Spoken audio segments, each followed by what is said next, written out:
сөз болот. Мынакей, бардығыбыз смотричке келгенде эмне окуш керек, китептерди окуш керек деп, китептерди окуйбуз, аябай тренингтерге барат экенбиз да. То есть биринчи эмне болот?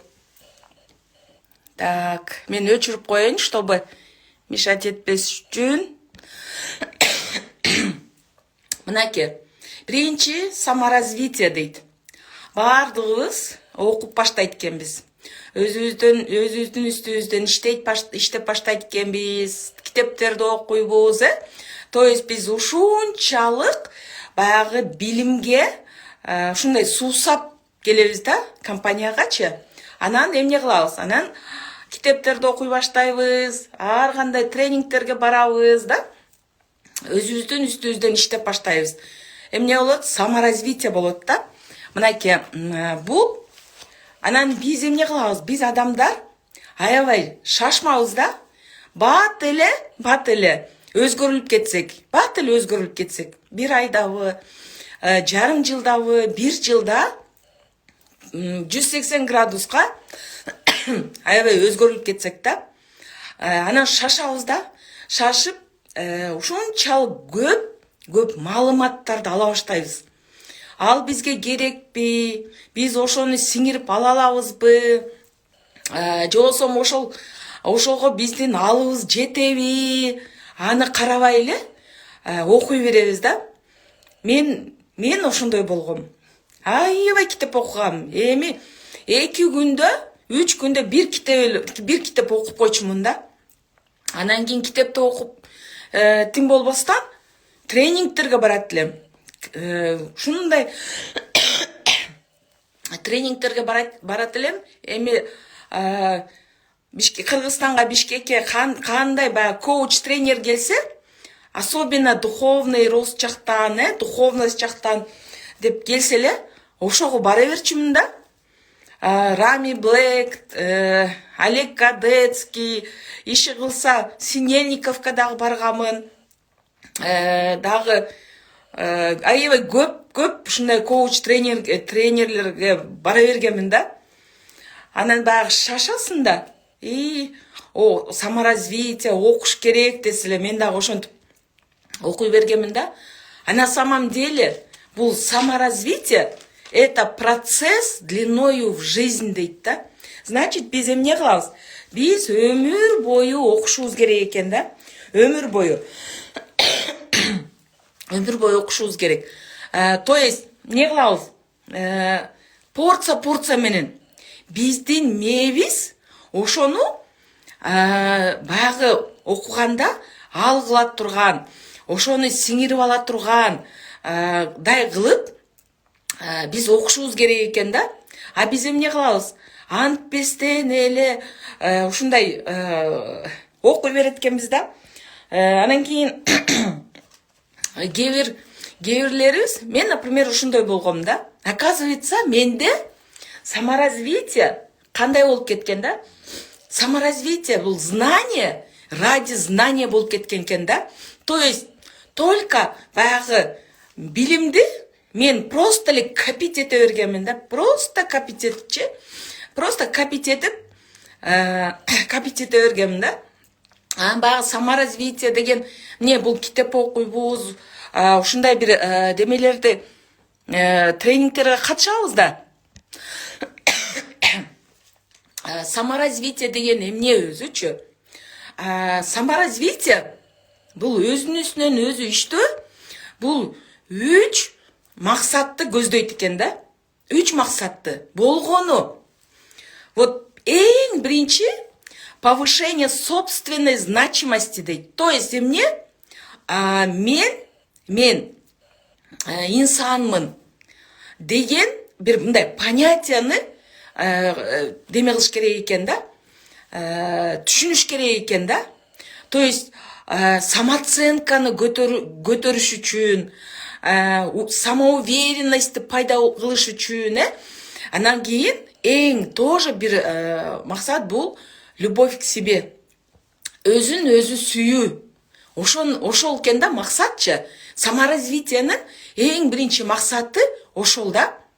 Анан экинчи максаты бул умение управлять собой дейт. То есть эмне особенно эмоция. Баягы эмоция деген эмне? Эмоция деген бул капалануу, таарынуу, сүйүнүү, анан эң биринчи ошол өзүбүздүн ушу эмоциябызды управлять эткенди. Эгер биз эмоциябызды управлять эткенди үйрөнсөк, анда биз сөзсүз өзүбүздү башкарганды үйрөнгөн менен барабар экен да. Анан үчүнчүсү бул развитие силы и воли да. То есть бул самодисциплина.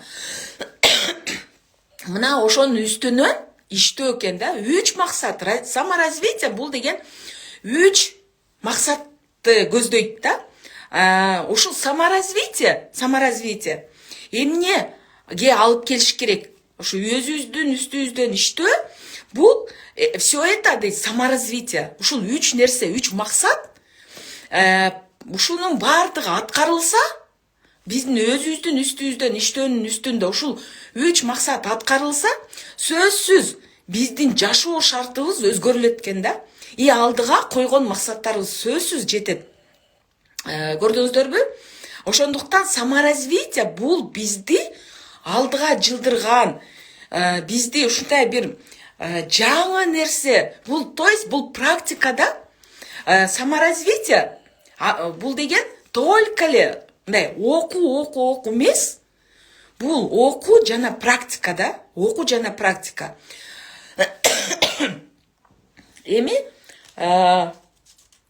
эгер биз только эле окуй берсек, то есть маалыматты эле мээбизгечи копить эте берсек, бул барып эмне болот? Бул наоборот биздин самооценканы түшүрөт экен. Наоборот, баягы өзүбүз ишенүүнү жок кылат экен. Анан разочарование в себе. Өзүбүздө баягы саморазочарование пайда болот экен да. Азыр ошо жөнүндө сөз болот да. Эми саморазвитие, өзүбүздүн үстүбүздөн иштеп атканда, өзүбүздүн баягы китептерди окуп атканда, ушундай бир сабактарга катышып атканда, самоанализ пайда болот да. Самоанализ.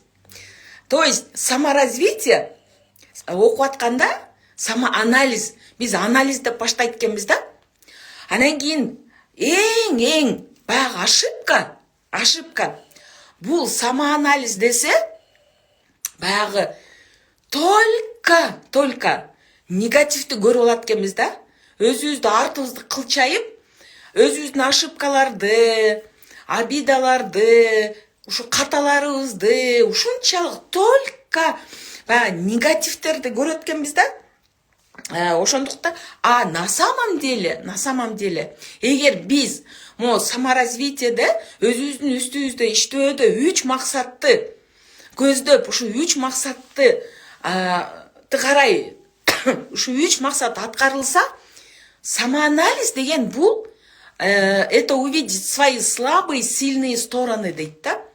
То есть бул деген эң биринчи только слабый биздин өзүбүздүн баягы жетишпегендиктерде эмес, именно эң биринчи очередь увидеть сильные стороны дейт да. Өзүбүздүн күчтүү жагыбызды, өзүбүздүн ийгиликтерди, достиженияларды, ошолорду көрүп, ошого акцент жасоо да. То есть когда биз өзүбүздүн күчтүү жагыбызды, победаларыбызды көрсөк, бизде ушундай баягы самоуверенность пайда болот экен да. Мен деген жеңүүчүмүн, мен деген кыйын экенмин, менин колуман келет экен деп, биз ошондой бир мындай неме болот экенбиз да. Ошондуктан самоанализ дегенди да туура түшүнүш керек экен да. Самоанализ деген на самом деле это увидеть свои слабые, сильные стороны, и обнаружить свои сильные стороны, и эффективно применить их, да, өзүбүздүн күчтүү жагыбызды билип алып, ошол күчтүү жагыбызды колдоно билүү. Ушул самоанализдин максаты ошондо да. Анан самоанализден кийин эмне? Эгер биз туура өзүбүздүн үстүбүздөн иштөөбүз туура багытта барса, то есть туура багытта кетсе, биз эмне кылабыз? Саморазвитие, самоанализ, вывод и дальше кете береткенбиз да. То есть бул эмне болот? Бул өсүү болот да. Өсүү болот. Биздин айтып атам го, жашоо шартыбыз өзгөрүлөт, качество жизни меняется. Анан кийин максаттарыбыз аткарыла баштайт экен да, максаттарыбызга жете баштайт экен. А если туура эмес багытка кетип калсак, туура эмес багыткачы, анда бизде самокопание башталат экен да. Бул эң туура эмес жак да. Самокопание бул деген вообще туура эмес экен да. Бул наоборот бизди мындай жаман жакка алып барат десем болот да. Самокопание деген эмне? Бул деген самокопание — это излишний самоанализ дейт. Слишком самоанализге өтүп кетсек, өтө эле өзүбүздү анализдеп, өтө эле өзүбүздү ушундай каттуу анализдеп атканда, биз эмне кылат экенбиз? Только биздин фокусубуз, биздин баардык оюбуз өзүбүздүн недостаткабыз, каталарыбыз, биздин мына наши слабости, ошого фокус кылып туруп алат экенбиз да. Самокопаниядачы. Анан эми бул самокопаниянын эң мындай причинасы да, эмне үчүн биз самокопанияга түшүп кетебиз да? Ал деген причинасы, самый главный эки причина. Бул сравнение себя с другими. Өзүңдү башка бирөөлөр менен салыштыруу да. Постоянно салыштыруу. Анан мындай башка бирөөнүн зависимость от чужого мнения да. Ошол эки причина бизди самокопанияга түшүрүп салат экен да. Мынакей. Анан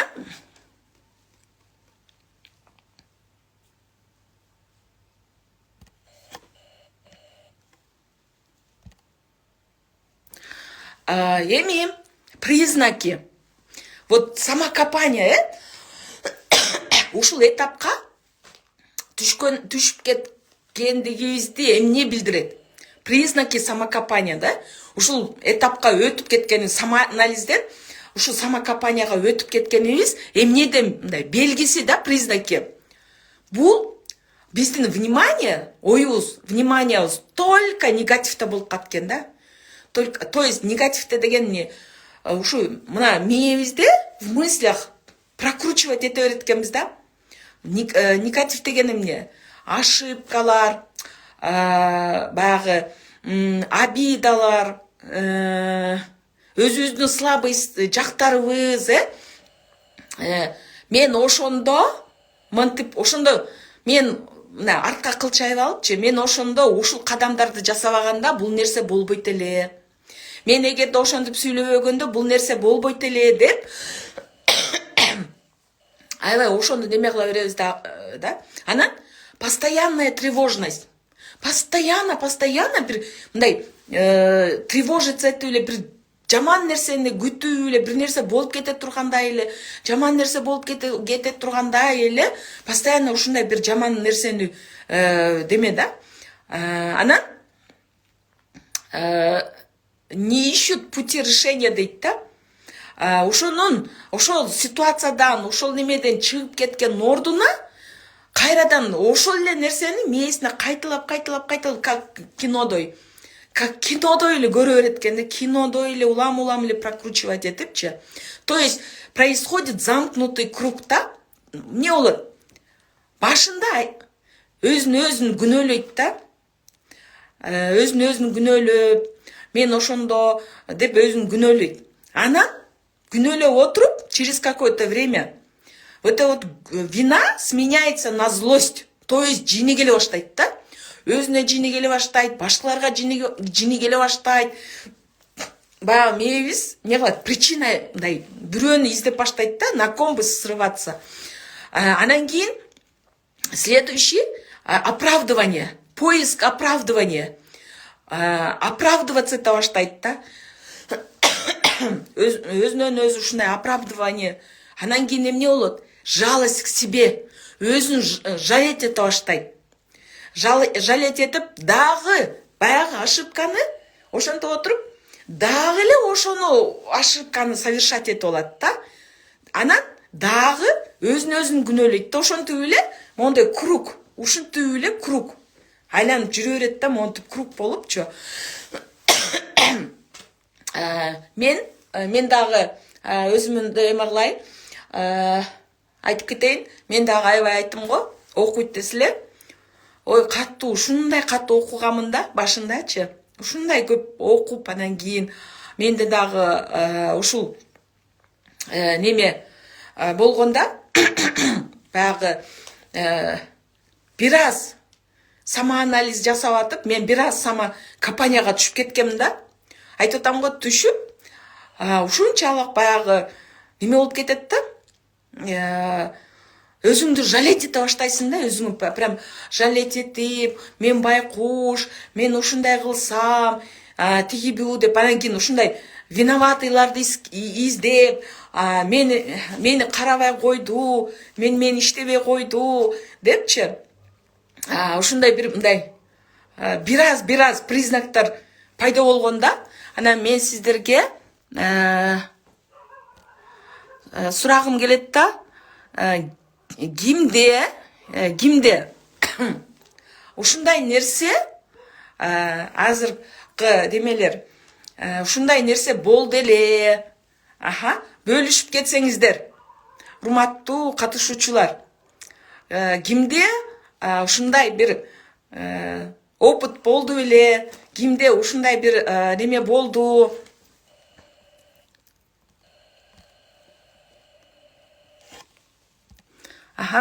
Бөлүшүп кетсеңиздер.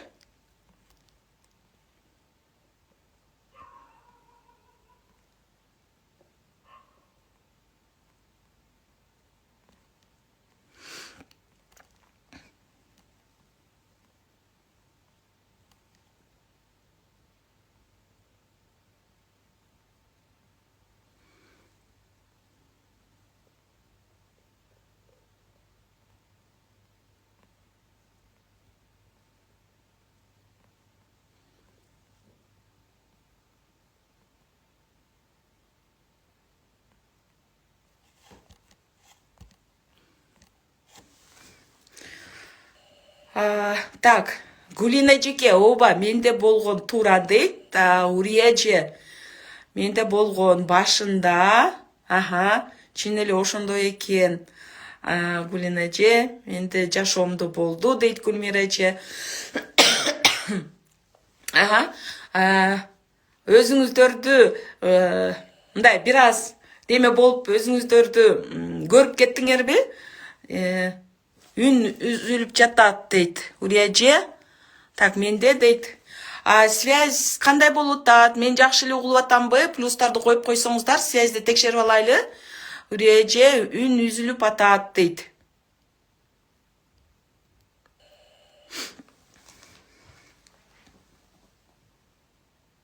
Так, Нурзат, менде болуп турат дейт.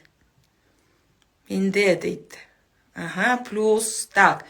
Майрам, связь жакшы эле экен, Анда Урия эже, сиз деген, если жакшы связь болбойт-са, бир чыгып, кайра кирсеңиз, ошондо балким связь жакшы болуп калат. Бизде жакшы эле дейт Нурзат.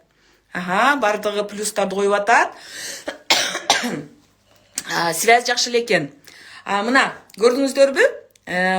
Ушундай неме да? Ооба дейт. эме көпчүлүгүбүздө эми баягы ушундай болот экен да, айтып атпаймынбы, биз аябай шаша беребиз да. Бат эле болуп кетсе, бат эле 180 градуска өзгөрүлүп кетсек да, бат эле прям эртеси карасаң эле совсем башкача адам болуп калсак да, ушундай бир шаша беребиз да. Эми ушундай нерсе болсо, как перестать заниматься самокопанием? Эми ушундай болуп турса, например, Нурзат азыр жазып кетти, менде ушундай болуп турат дейт. Эми ушундай болбош үчүн эмне кылыш керек? Эң биринчиде найдите свои слабые и сильные стороны, достоинства и недостатки, победы и поражения дейт да. Эң биринчи себеби бардыгыбызда без исключения биздин баягы слабые и сильные стороны да, биздин күчтүү жагыбыз дагы бар. И баягы кандай десем, жетишпеген жагыбыз дагы бар да. Анан биздин баягы достоинство, недостаткаларыбыз бар да. Анан кийин биздин жашоодо биздин жеңиштерибиз дагы бар. Анан поражениялар дагы бар да. Бардыгыбызда мына жашооңуздарды карап чыксаңыздар, канча деген баягы поражениялар бар. Плюс еще дагы жеңиштерибиз бар да. Биз сыймыктана турган жактарыбыз бар. Биз сүйүнө турган жактарыбыз бар да. Көрдүңүздөрбү? Эгер жакшылап анализ кылып көрсөкчү, анан туура анализ кылсак, ошол экен да, отуруп алып, сиздер ушул өзүңүздөрдүн слабый жактарыңыздарды таап чыгып, сильные стороны да.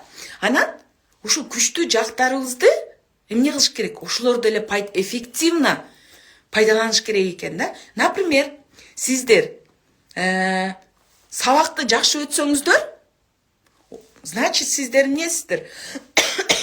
Сабакты өтүңүздөр, ошону применять этиңиздер. Эгер сиздер жакшы адамдар менен мамиле түзүп, байланышта, то есть коммуникабельность деп коет да, адамдар менен жакшы мамиле түзгөндү сиздерде болсо, значит сиз эмне? Эң күчтүү адамсыз. Мамиле жакшы түзө алат экенсиз, ошону колдонуңуздар. Если сиздерде мындай недостатоктор бар да, например, кандай десем, недостатоктор жетишпеген жактарда, бул эмне? Например, мен өзү убеждение деп койсом да болот да. Мен болсом үйдөгүлөр уйкучусун дей берет элек. Анан кийин ошонун үстүнөн иштеп, азыр мен андай деле мындай уйкучу эмес экенмин. Потому что бул эмнеден зависит этет? Максаттан экен да. Деме кылыпчы. Анан кийин кээ бирлер айтат, мен жалкоомун депчи. Жок, жалкоо дагы эмессиз. Эгер сизде максат болсо, чоң максатчы, сиз вообще жалкоо болбой каласыз да. Ушундай бир недостатоктор, ошонун үстүнөн иштеп, ошону исправлять этсе болот да. Мен ойлочумун, мен сабак өтө албайм депчи. Вообще сабак өтө албайм. Менде жок, андай качество жок деп ойлочумун да. Мен деген эмне кылдым? Мен максат койдум. Мен сабак өтөм. Мен деген аябай суктанчумун да. Ушул биздеги спикерлер, мына биздин спикерлер бар, күчтүү мына Айпери Максатбековна, Айзада Дүйшенбековна, Рыскүл Шаиповналар аябай сонун сабактарды өтөт да. Алина Оморова, Жаңыл Токпаевна, Майрам Зарлыкова эми отуруп алып укуң эле келе берет. Мен ошолорду көрүп деме кылчумун да. Мен ушундай спикер болгум келет деп, ошонун үстүнөн иштеп отуруп, азыр Кудайга шүгүр, мен деле сабак өтөм да. Экинчиси, научитесь ценить и любить себя, дейт, по-настоящему. Калп эле эмес, именно ценить и любить да. Ошол нерсени качан биз үйрөнгөндө, биз бирөөнүн баягы мнениясына зависит етпей қалат екенбіз да. Біреуге зависимый болып, біреуінің мондай мнениясына зависит етпей қалат екенбіз да. Ең бірінші деме ошол да. Ана дағы ең башқы неме біз не қылабыз? Қата кетіріп қойса ойлечі, бір жерден қата кетіріп алсақ еле, не қылабыз? Өзімізді обвинять ету еле, баяғы немеге самокопанияға түшіп кететкенбіз да. Обвинять етіп, анан кейін монт жиніміз келіп, өзімізгөчү. Важно понять дейді да, важно понять, ошибаться нормально. Нормально екен. Но не нормально дейді. Совершать одну и ту же ошибку дважды, трижды, постоянно ли ошол эле ошибканы совершать еткен, это уже ненормально екен да. Көрдүңүздөрбү? Ошондуктан ошо үч нерсени биз эгер ушул самокопания деген бизде бар болсо, ушул нерсени биз эгер жакшылап аткарып түшүнүп алсак, биз деген вот самокопанияга түшпөйт экенбиз да. Мен дагы мындай бир какой-то бир ката кетирип алсам эле, ошону прокручивать ете берчүмүн да, как фильмда элечи. Мен ошентип сүйлөбөгөндө мындай болбойт эле. Мен эгер ошондо ушул нерсени жасабаганда мындай нерсе болбойт эле деп эле самобичевание деп коет да. Өзүм эле ушинтип эле жей берчүмүн да. Азыр менде ушундай бир немем бар да. Мынаки азыр мен өзүмө, когда биз адамбыз да, болот, ошибка совершать етебиз. Мен өзүм ошондо анан отуруп алып айтам. Ошиблась. То есть мен признавать етем ошол ошибкамдычы. Да, я ошиблась. Уже ошибалась. И снова ошибусь, но не знаю где и когда. Такова жизнь. И если я смогу исправить, если это в моих силах, то как и что я могу для этого сделать, да? Өзүм туура суроо берем, да? Көрдүңүздөр? Менин азыр немем ушундай, да? Мен отуруп алып, өзүм менен принимать этем, ошибкамды кабыл алам, анан айтам. Действительно, до этого ушул убакка чейин дагы ошибалась же. Анан эми дагы билбейм да, мы не идеальные же. Не идеальные деп сабак өттүк го. Дагы качан кайерде мен ошибаться эткенимди мен билбейм да. Но жашоо ушундай экен да. Кто не работает, тот не ошибается деп коет да. Но ошону туура кабыл алыш керек. Ошону, если менин колумда болсо, ошол нерсени, если мен ошол нерсени исправлять ете алсам, я могу исправить. Но кейбир немелерде, кейбир ситуацияларда мы никак не можем исправить, да? Никак. Хоть эмне кылсак дагычы. А биз эмне кылабыз? Ошону эле кайра артка барып эле прокручивать этип эле өзүбүздү кыйнай берет экенбиз да. Кыйнап эле кайра еще хуже. Эмне кылабыз? Самокопаниядан самозакапыванияга өтүп кетебиз да. Самозакапывание деген эмне? Өзүбүз баягы проблема, баягы негативный эмоцияга көмүп салабыз да. То есть это уже депрессия, это уже нервный срыв, это уже депрессия, да? Ошондой неме. Анан көрдүңүздөрбү? Мен убагында эми баягы суроолорго жооп издейбиз да. Анан баягы духовный неме десечи, духовный практика деп аябай эми Дипак Чопра дегендин немесине неме кылганмын, катышканмын. Оша деген бар, ошого катышканмын. Баягы духовный практика депчи. Анан кийин менин Арслан Кененбаевдин радиология деген сабагына катышканмын да. Еще да өзүм барбастан кызымды алып барып алганмын да. И менин ошибкам өзүм барбастан кызым алып барып алып, кызым дагы бираз кичине демеге түшүп кеткен да. Ошондон өтө этият болуш керек экен да. Мындай даяр эмес болгондо ушундай демелерге мен бул ошибка, мен аябай жалеть эткенмин да. Өзүм да даяр эмес барып алганмын. Иши да кызым менен барып алып, бираз кызым экөөбүздө түшүнбөстүктөр пайда болгон да. Ошондуктан мен сиздерге мындай неме кылгым келет да.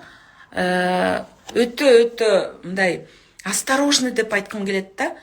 Өтө мындай неме менен ушундай особенно духовный практикаларга мындай кандай десем, очень осторожно деп айткым келет да. Бул мен өзүм башыман өткөн эме.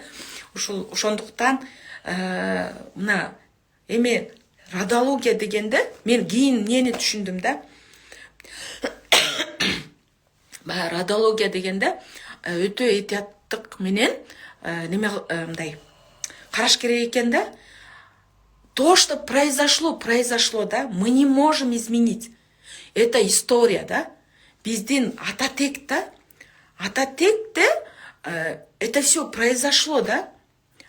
Мы ничего не можем изменить. Кайра ал жакка кайтарып, аны изучать этип, аны тапканда эмне деп ойлойм да. Менин оюм да, жеке оюм. Просто, если мы хотим что-то изменить, да, значит, бул бизден башталат да. Бизден башталат. Если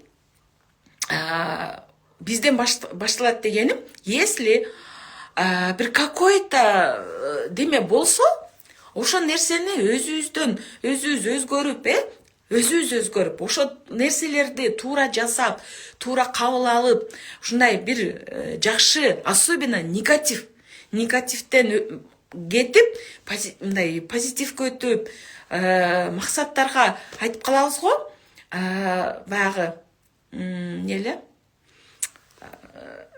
богатая семья, богатый семья начинается с меня депчи. То есть мен ушул демени коюп атам депчи. С меня начнется богатая семья, богатый род депчи. С меня начинается деген. Бул деген бул деген менден башталат деген да. Мен өзүм үстүмөн иштеп, ошонун үстүнөн иштеп менден башталат. Все, артка кайтып, ошону кайра казып чыгып өткөн нерсеничи, бул тарых.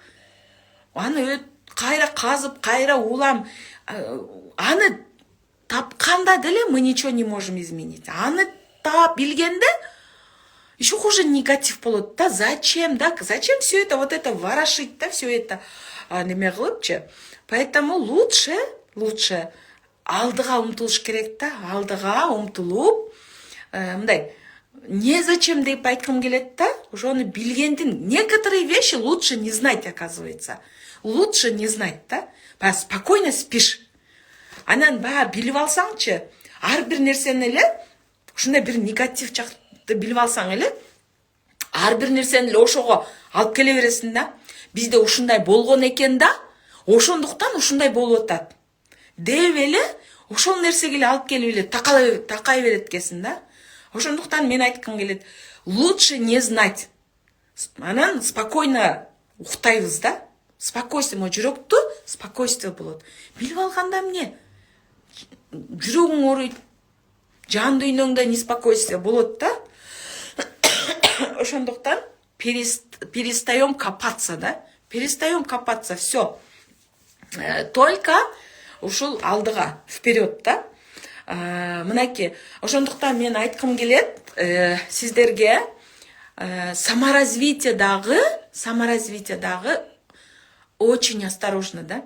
Саморазвитиені дагы, мындай да, саморазвитиеде, мындай, очень осторожно надо еще вот это развитием заниматься, да? Сөзсүз, өткөнгө күнбө деген туура экен да дейт, туура сербеже.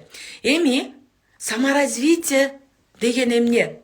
Саморазвитиеде сөзсүз аз билсең көп уктайсың дейт.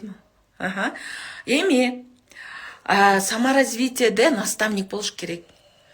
Сөзсүз да, бөлүшө турган, сүйлөшө турган да, направление бере турган, туура направлениеда. Себеби биз айтып атпаймынбы? Саморазвитие өзүнөн үстүнөн ишти окуу десе эле казып кетет экенбиз да, монтип эле кирип кетет экенбиз баш отубуз мененчи. Ошондо стоп, токто дейт турган бирөө болуш керек да. Мына азыр демеде бизде могу ускорение болуп атат да. Могу ускорение жөндөн жөн пайда болгон. Бул биз бешөөбүздүн опытыбызда, мындайча айткандачы. Бешөөбүздүн болгон эле, биздин бешөөбүздүн опытыбыз, практикабыз болгон эле ошол. Себеби биз мына алдыбыз 9 жылда, артыбыз 7 жылда басып өткөн жолубуздун, басып өткөн биздин көргөн демебиз. То есть бул жерде биздин дагы каталарыбыз бар. Как это не делать, да? Биздин дагы победалар бар. Как это нужно делать? Еще лучше. Буну кандай дагы жасаса болот. Ошол нерселер да. Поэтому мен азыр көпчүлүк демелерге айтам да, ушундай баратам дегенде мен айтам, кереги жок депчи. Убагында баягы миллионерлердин сабактарына барабыз да, алар миллионерлер, алар финансисттер, бирок алар ошол деңгээлдеги баягы деме боюнча миллиондорду, миллиардтарды сүйлөйт да. Анан биздин мээбиз ал пока миллиондорду көрө элек да, новичок болгондочу. Биз миллиардтарды уксак чочуп кетебиз да, мээбиз чочуп кетет. Эмне болот? Кайдан, каяктан, менде боло беле деген бир какой-то мондай отторжение болот да. Ошондуктан мен айткым келет, мындай азаздан да, ошол немени сиңирип ала турган да. Ошого мен мына азыр бардыңыздарга дайыма рекомендация берем да. Вот это вот ускорение да. Себеби биз сиздерди вот это ускорениянын эң биринчи максаты сиздерди самокопанияга, излишний самоанализге түшүрбөйт да. Вот излишний самоанализ, самокопаниядан сактап калат да.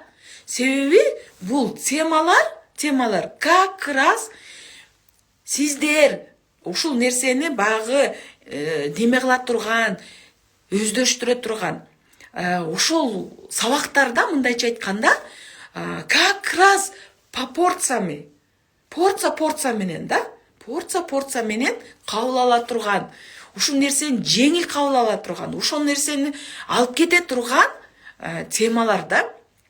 Эми мындай да, сиздер бизди тааныйсыздар. Көпчүлүгүңүздөр билесиздер, биз деле силердей новичок болгонбуз. Бардыңар билесиздер да, новичок болгонбуз. Но биз сиздерге окшоп новичок болуп, анан ушинтип өсүп отуруп, ступенькадан көтөрүлүп отуруп, биз азыр директор, бронзовый директор, серебряный директорга жеттик да. Эми сиздер самый первый признак бул силердин катарыңарда эле жүргөн, силерге окшогон эле адамбыз да, мындайча айткандачы. Эгер силер тааныбаган, биринчи жолу көргөн, мындай бир миллионердин, миллиардерлердин сабагын уксаңар, тааныбайсыздар. Сиздердин мындай немеңиздер кабыл алабы? Вряд ли да. Просто эле эмне болот? Просто эле могу жакка маалымат топтоп аласыздар да. Ошондуктан мен айткым келет да. Это вот наш опыт да. Биз эмне үчүн биз могу ускоренияны 3кө бөлүп койдук. Биринчи мотивационный, то есть мотивация керек да, чтобы алдыга жылыш үчүн.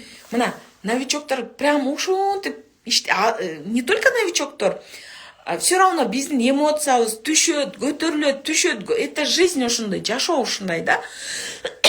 Мотивация дайыма керек. То есть мотивация деген бул биздин история успеха. Биз ушул жолду кантип басып өттүк эле, эмнелер болду эле, кандай ошибка совершать эттик эле, биз ушул нерселер жөнүндө да. То есть биз мотивационный частьта биз сиздерге эмнени көргөз? Биз сиздердей эле адамбыз. Мы ничем не отличаемся. Болгон эле биз 7 жыл мурун, 8 жыл мурун, 9 жыл мурун келгенбиз. Болгон эле ошол айырмабыз да. Анан уже психологический экинчи часть, это психология. Вот психологияда, именно ушу психологияда эмне болот? Самоанализ болот. Самоанализ. То есть биз эмне кылып атабыз? Сиздердин слабый, күчтүү жактарды талдап, неме кылганды көргөзүп атабыз да. Мынакей, это тоже очень важно.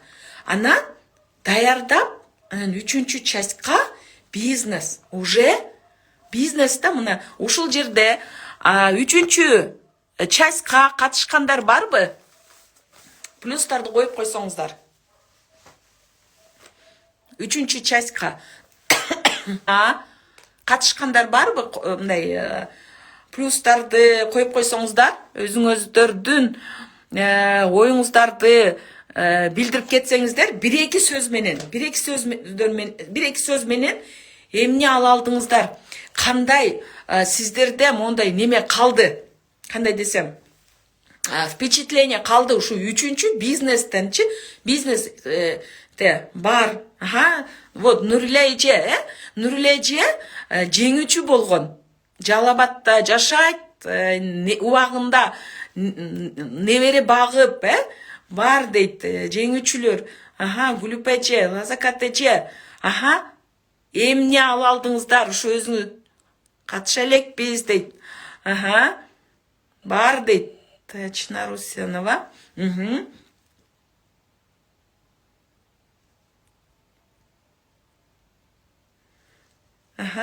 Оюңуздар менен бир аз бөлүшүп кетсеңиздер, кыскача такшалдым, тажрыйба алдым дейт. Лола эжеке азаматсыз, аябай жакшы катышып, активно, аябай сонун деме болгон. Иштесе болот экен, мен дагы жеңүүчү болгом дейт. Да, туура Нурзат жеңүүчү болгон, аябай сонун иштеген Нурзат дагы иштесе болот экен, да, бар, сонун билим алдык дейт. Бул эмне? Бул просто тажрыйба. Тажрыйба топтодум буюрса Сымбат эже. Да, Сымбат эже дагы капитан болгон, аябай сонун катышуучу болгон. Действительно, ошол эмеде багы катыша элекмин дейт. Гүлнар эже, эми сизди күтөбүз, обязательно катышыңыз. Себеби ошул мен айткым келет да, ушул 3-чү частьта сиздер өзүңүздөрдү иштеген болот экен, мен дагы жеңүүчү болгум келет дейт. Обязательно Чынар эжеке болосуз. Таасирлендим, катышкым келет үчүн сөзсүз жасаганды дейт. Иштедик, билим алдым, көп нерсе билдик дейт. Сонун өстүк, өнүктүк. Нурул эже, тажрыйба топтодум. Мынакей, биз 3-чү частьта чыныгы өзүбүздүн күчтүү жактарды биле алабыз да. Менин колуман келет экен, мен оказывается кыйын экенмин, мен ушуну жасай алат экенмин деп 3-чү частьта запомните. Мына азыр туура айтып атамбы? 3-чү частьта бизнесте өзүбүздүн күчтүү дагы бир басым жасагым келет да, күчтүү жактарды неме танып билебиз да, то есть потенциалды биз биле алат экенбиз да. Ошондойбу, туурабы? Мына катышуучулар команда менен иштегенди үйрөндүм дейт Сымбат эже. Табылгыз билим алдык дейт Сырга эже. Эле үзүлүп атат, суроону түшүнгөн жокмун дейт. Уреже үчүнчү частька катышкан мурунку бизнестеги үчүнчү частька катышкандардын ою менен бөлүшүп кетсе деген неме бердим эле. Өзүбүздүн күчтүү жактарыбызды сездик дейт Сымбат эже. Туптуура айтып жатат. Мына өзүбүздүн потенциал, чыныгы потенциалды биз билебиз да. Чыныгы эмне колубуздан эмне келет, биз күчтүү экенибизди, ушундай күчтүү жактарыбызды таап биле алабыз да. Көрдүңүздөрбү? Ушу үчүнчү сиздер ушул үчүнчү бизнеске катышсаңыздар, сөзсүз таап биле аласыздар да. Сөзсүз. Ошондуктан үчүнчү бизнесте там только практика да. Эгер сиздер биз айтабыз го, звонок жасай албайтам, мен встреча организовать эте албайтам, домашний кружокторду жасай албайтам деген ушундай неме болсо, сиздер ушул үчүнчү частька катышыңыздар да. Ушу үчүнчү частьтан сиздер эмне колуңуздан келе турганын, кандай адам, кандай чыныгы жеңүүчү экениңиздерди ушул үчүнчү частьта сиздер мындай биле аласыздар да. Өзүңүздөрдүн чыныгы ким экениңерди ушу үчүнчү частьтан биле аласыздар да. Туурабы, Нуриле эже? Мына Нуриле эже күнүнө 20дан ашык встречалар, домашний кружоктор деме алганда, же болсо уже 70ке жакындап калган эже, Нуриле эжечи, үйдө отурган. Ошондуктан келиңиздер үчүнчү частька, мына бүгүн акыркы күн ушул экинчи мына ускорениянын экинчи бөлүгү бүгүн аяктап атат да. Эртең жыйынтыктайбыз. Мына уже көз ачып жумгучакты 21 күн өтүп кеттир. Бат эле да. Көрдүңүздөрбү? Кандай сонун. Анан эртең жыйынтыктайбыз да, экинчи частьтычы. И үчүнчү частька старт башталат. Үчүнчү частька биз азыраак эле адамдарды өтө көп албайбыз. Себеби ал жакта только практика болот да, только практика. Себеби биз контролдойбуз, аябай мощный контроль болот. Ошондуктан эртеңден баштап старт алынат үчүнчү частька. Анан мен айткым келет, мурун бизнеске катышкандар көпчүлүгүңүздөр жакшы түшүнбөй калгансыздар. Туурабы? Эми үчүнчү частьта чыныгы билип алдыңыздар да. Дагы катышсаңыздар, дагы мындан дагы демелерди ийгилик жарата аласыздар да. Ошондуктан сиздер эмне кыласыздар? Ошондуктан сөзсүз катышканга аракет кылыңыздар да. Себеби чыныгы потенциал чыгат да. Өзүңүздөрдүн, мен айтып кеттим го, самоанализ деген эмне? Самоанализ деген өзүңүздөрдүн слабый жактарыңыз менен сильный стороны жактарды чыгарыш керек да, билиш керек. Ушул күчтүү жагыңызды колдонуп билиш керек, колдонуш керек. А слабый жактарды подтягивать этиш керек да. Мен ойлочумун, мен сабак өтө албайм, мен жакшы сүйлөй албайм, менде словарный запас жок деп ойлочумун да. То есть мен сабак өтүү менин мындай слабый сторонам болчу да. Но мен эмне кылдым? Мен ошонун үстүнөн иштеп, ошону эмне кылдым? Максат койдум да. Мен спикер болом, мен сабак өткөндү үйрөнөм деп максат коюп, ошонун үстүнөн иштеп отуруп, азыр мен спикер, сабак өтөм, словарный запас деле бар, сөз байлыгы. Мен ойлочумун, вообще сөз байлыгым жок депчи. Оказывается, сөз байлыгым деле бар экен мендечи. Ошондуктан үчүнчү частьта именно күчтүү жагыбызды неме кылабыз да, чыгара алабыз да. Потенциалыбызды чыныгы өзүбүздү сынайбыз да. То есть өзүбүздү сынайбыз да. Колубуздан эмне келет? Биз өзү кимбиз депчи. А биз айтабыз, биз деген баягы жеңүүчүбүз дейбиз да, чындыгында жеңүүчүбүз. Но ошо нерсеге далил керек да. А 3-частта биз өзүбүзгө далилдей алабыз да. Көрдүңүздөр? Анан башка бирөөлөр менен баягы өзүнчө группа создаваться этилет дагы. Ошо группа создаваться этилип, бири-бириңиздерден үйрөнөсүздөр да. Бири-бириңиздерди көрүп, ушундай сонун бир мындай атаандаштык болот да. То есть здоровая конкуренция да. Конкуренция болбосо өсүү болбойт. Ошондуктан эртеңден баштап старт башталды. Биз дагы эме маалымат жөнөтөбүз. Бардыңыздарды ошого даяр туруңуздар деп айтып кетким келет. Мына бүгүн акыркы сабагыбыз. Аябай сонун сабактар болду, Дагы биз даже бешөөбүз өзүбүз сабак өтүп отурупчу, сабак өтүп атып, биз да өзүбүз канча нерсени түшүнүп алдык да. Көрдүңүздөрбү? Себеби ар бир сабак бул өзүбүздүн үстүбүздөн иштөө да. Сиздер бизди угуп атып, сабак мындай саморазвитие өзүңүздөрдүн үстүңүздөн иштеп атасыздар. Биз сиздерге сабак өтүп атып, саморазвитие өзүбүздүн үстүбүздө иштеп атабыз да. То есть эмне болуп атат? Изденип атабыз да. Деме болчу. Ошондуктан, пожалуйста, саморазвитие плюс самоанализ болду. Ошол жерден токтойбуз. Андан ары самокопанияга өтпөйбүз. Токтотобуз. Эң неме? Ошол саморазвитие туура. Өзүнөн иштөө, саморазвитие туура.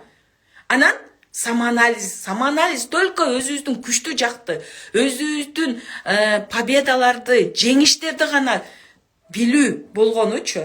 Все, самокопанияга өтпөйбүз, токтотобуз ошол жерденчи.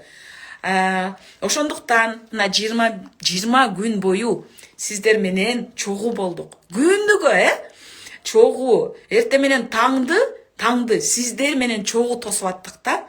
Ушундай сонун позитивдүү түрдө сиздер менен чогуу тосуп, чогуу 20 күн бирге болуп аттык да. Эми алган билимиңиздер сиңимдүү болсун. Сиздерге жакшы нерселерди алып келсин. Ушул алда койгон максаттарыңыздарга жеткенге себепкер болсун. Сиздерди алдыга жылдырсын. Мен кабыл алдым. Ошондуктан мен сиздерге